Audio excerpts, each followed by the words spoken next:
Radio Omega, le journal. Les titres de l'actualité. Daniel Ouedraogo. Madame, Monsieur, bonsoir. À la une de l'actualité, opération Otampoinou à l'Est, le gouverneur de la région met en garde les individus qui entravent les actions des troupes sur le terrain. Le président du Faso a inauguré ce matin la route Koupéla 5C frontière du Togo longue de 150 km. Sa réalisation a coûté plus de 100 milliards de francs CFA.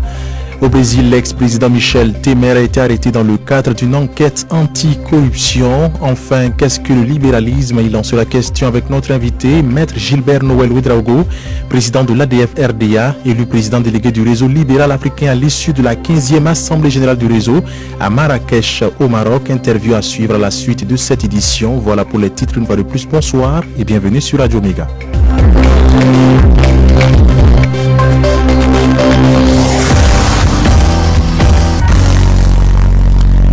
Opération Otampoinou à l'Est, le gouverneur de la région met en garde les individus qui empêchent la liberté d'action des troupes sur le terrain.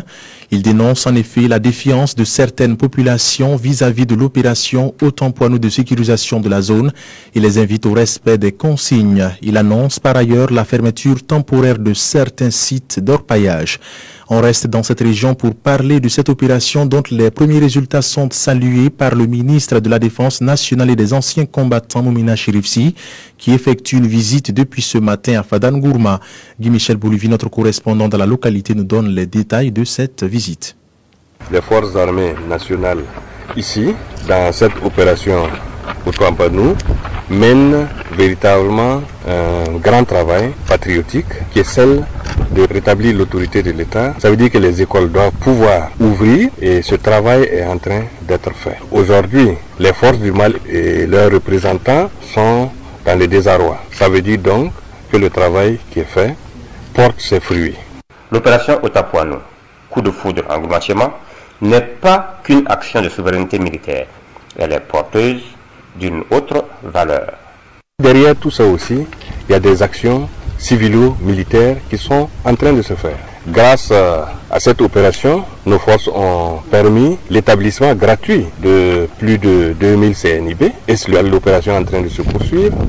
Ils mènent des consultations médicales, ils mènent des interventions au niveau chirurgical. Donc, l'un dans l'autre,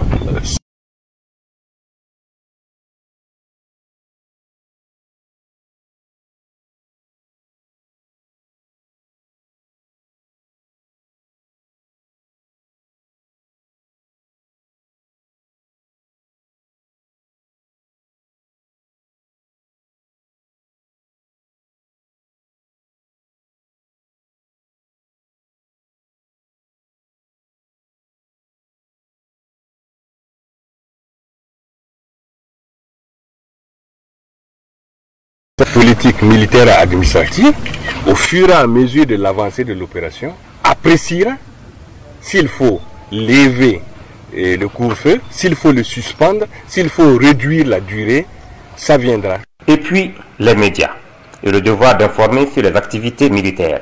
Un ménage pas toujours de bonne entente. L'apport des médias, c'est d'abord ce que vous êtes en train de faire, mais vous le savez mieux que nous. Dans des contextes comme ça, on ne peut pas, si on est des professionnels, on ne peut pas dire qu'on se contente de donner des faits. On ne vous demande pas d'être les chantres de nos forces armées nationales, mais tout ce qu'on vous demande, c'est de ne pas les gêner dans leur opération.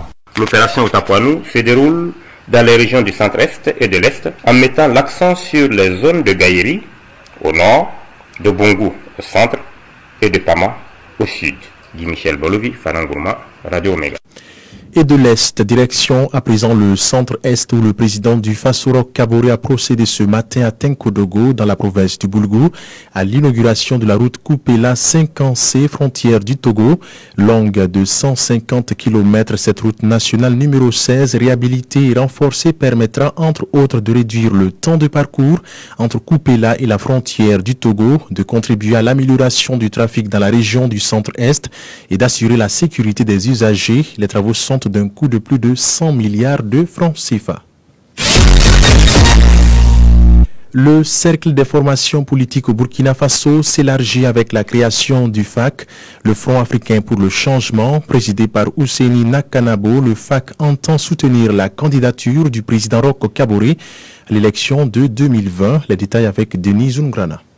C'est dans une salle de conférence du Conseil burkinabé des chargeurs, CBC, très chargé, que s'est déroulée cette présentation. Le Front africain pour le changement FAC se dit être un parti situé au centre-gauche. Ainsi, il adopte une idéologie sociale démocrate à orientation étatiste sociale et internationale. Son président Ousseini Nakanabo nous en dit plus sur la création du parti.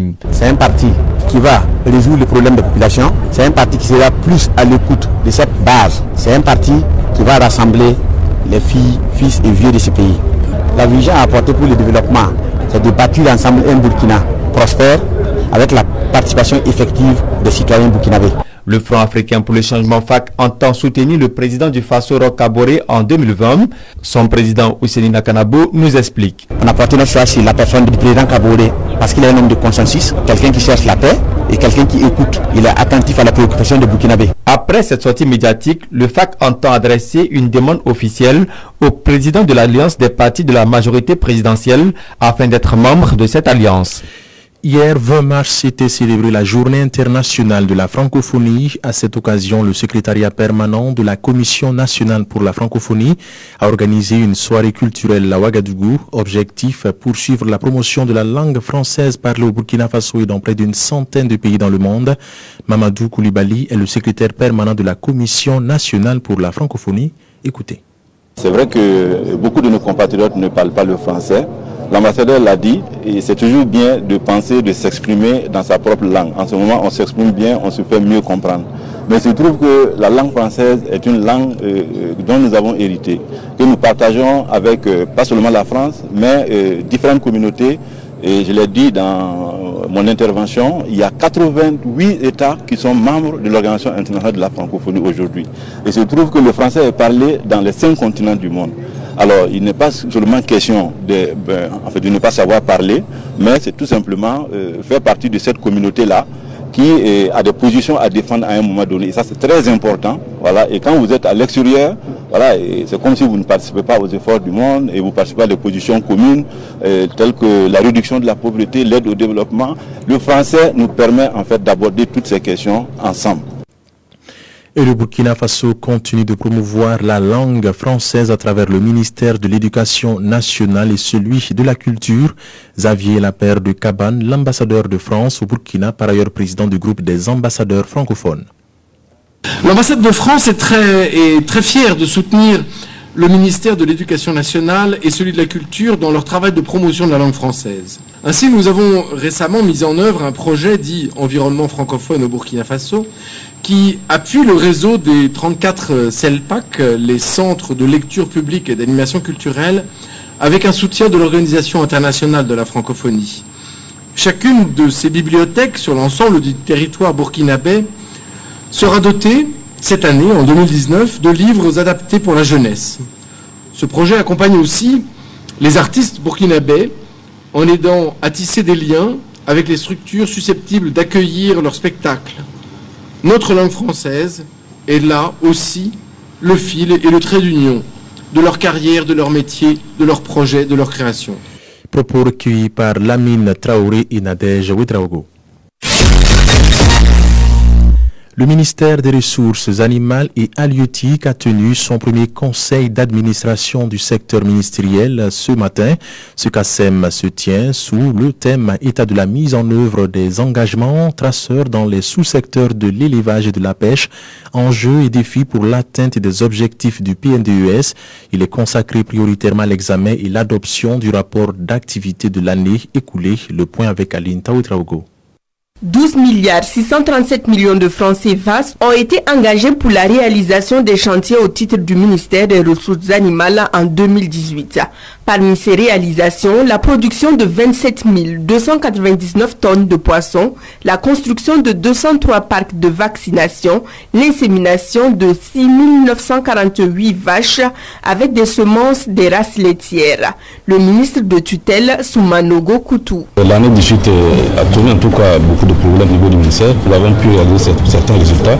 Nous avons par exemple près de 158 puits pastoraux que nous avons pu faire. Nous avons pu acquérir 54 millions exactement d'aliments de taille pour nos animaux et un espace assez satisfaisant dans le cadre de la sécurisation de nos espaces pastoraux.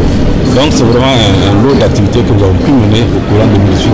Les perspectives pour l'année 2019 résident dans la transformation des produits, la mise à disposition des médicaments pour bétail. Nous avons beaucoup plus d'activités de transformation, ça veut dire la réalisation des abattoirs pour que nous puissions effectivement produire de la viande exportée et en lieu et place de l'exportation des animaux sépiers. Nous avons également des engagements que nous devons conduire qui concerne la mise à disposition de l'aliment d'abord et aussi du médicament. Donc nous avons en tout cas un gros projet structurant qui consiste à mettre en place la centrale d'achat de médicaments vétérinaires et aussi à mettre en place une unité de production de vaccins pour que nous puissions effectivement avoir des animaux de bonne santé. L'élevage représente des fortes potentialités de développement pour le Burkina Faso avec plus de 18% d'apport au produit intérieur brut. En cette période de grande chaleur, les chiffres d'affaires de certains commerces comme les poissonneries, les charcuteries ou encore les ateliers de soudure connaissent une baisse. C'est le constat fait à Bobo-Dioulasso par notre reporter Antoine Boni. La période de canicule s'annonce difficile pour les grands consommateurs d'électricité à Bobo-Dioulasso. Des poissonneries, charcuteries, ateliers de soudure, en passant par les stations à essence, le constat est alarmant. Pour ce propriétaire d'une charcuterie située sur le boulevard de la Révolution, en cas de délestage, il perd 400 kg de viande. Suré Kamia. Chaque jour, nous abattons un bœuf, mais ces commandes, nous abattons plus de 3-4 par jour. Et à chaque commande, nous pouvons garder ici plus de 300, 350, 400 kilos. Le kilo va à 2000. S'il y a délestage et si ça se gâte, il faut essayer de voir. Maintenant, il y a beaucoup de gens, s'ils n'ont pas pu vendre leur viande, le soir ils amènent ça chez nous pour essuyer. Et le matin, ils viennent prendre. S'il n'y a pas de courant, tout ça, ça se gâte. Par mois, nous, on peut faire le reçu de 1 tonne. On fait 1 kilo à 50 francs. Si vous calculez, vous allez voir directement ce que nous perdons. Les ateliers de soudure, quant à eux, voient leur travail ralentir et même perdre des marchés. Issia Kassanou est propriétaire d'un atelier dans la zone industrielle. Nous, vraiment, ça nous fait perdre beaucoup de marchés. Le délai d'exécution des marchés là, en fait, ça fait un coup. Et ça fait que les clients disent que non, nous sommes des foutus. Pourtant, c'est pas ça. Par exemple, on peut couper de matin jusqu'à 14h. Vous voyez ce qu'on va perdre. Et le temps perdu aussi. Les stations d'essence ne sont pas en reste. Zana Koulibaly est pompiste. Souvent, les coupures là, ça nous cause des problèmes. Puisque une fois tu commences à servir un client, souvent s'il y a eu pluie, le tableau là, ça ne vient plus. Donc, si tu suis pas le compteur là, le montant que tu avais déjà servi, donc tu connais pas ça. Donc, parfois, toi et puis le client là, ça peut vous causer des problèmes. Impuissant face à ces coupures intempestives, il lance cependant un appel à la nationale de l'électricité. Ce que tu donnes par mois, les connaissent. Donc, normalement, même si moi je ne les approche pas, et aussi ils doivent m'approcher. C'est les énergies renouvelables. Les énergies solaires là, ça aussi on donne ça au foyer. Là maintenant nous les industriels là, on peut utiliser l'électricité. En attendant que la Sonabel, Société nationale d'électricité du Burkina, trouve une solution au délestage en cette période, ce sont des consommateurs mécontents qui crient leur désarroi. Antoine Boni, Bobo-Dioulasso, Radio Omega.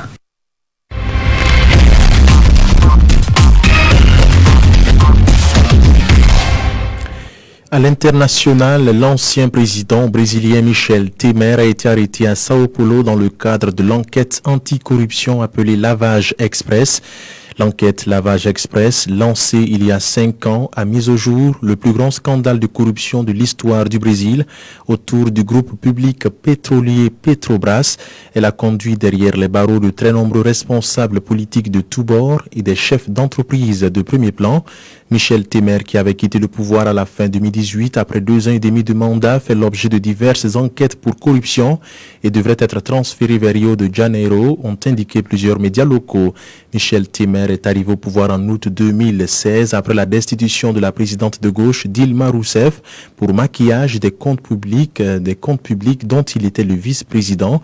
Il avait cédé les clés du palais du Planalto le 1er janvier dernier à Jair Bolsonaro. Nous sommes au terme de cette édition mise en onde par Adama Konaté. Merci de l'avoir suivi.